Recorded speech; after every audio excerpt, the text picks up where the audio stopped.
Баршаларыңызға сәлем, каналыма қош келдіңіздер.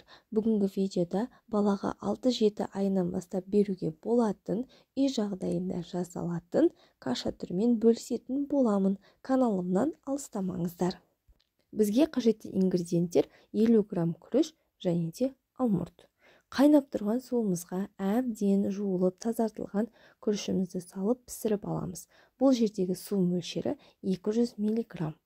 Одан аз құймаңыздар, себебі күріш көбейетіндіктен балаға сулы тамақ қажет болғандықтан аз мөлшерде суды құюдың қажеті жоқ. 200 мг-нан көп құйсаңыздар болады, бірақ 200 мг-нан төмен су құймаңыздар.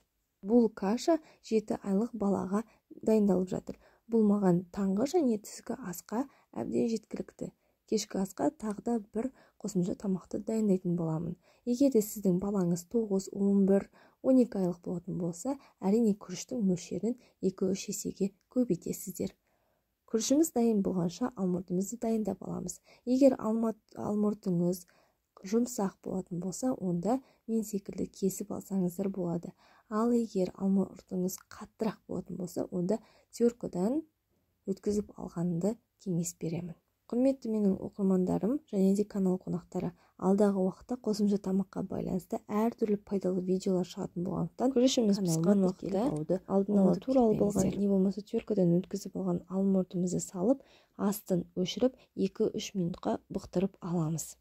Ендігі кезекте дайын болған кашамызды блендердің көмегімен езіп аламыз.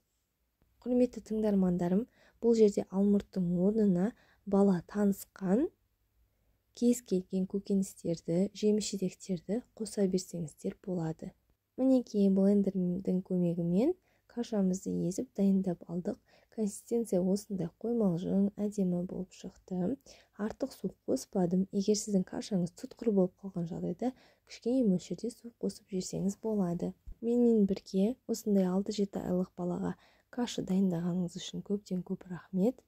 Егер ұнаған болса, видеоны өзіңізге сақтап алып, жақындарыңызбен бөлісуді ұмытпаңыздар. Сіздермен бірге болған Жансая. Келесі видеода кездескенше, ассалаумағалейкум.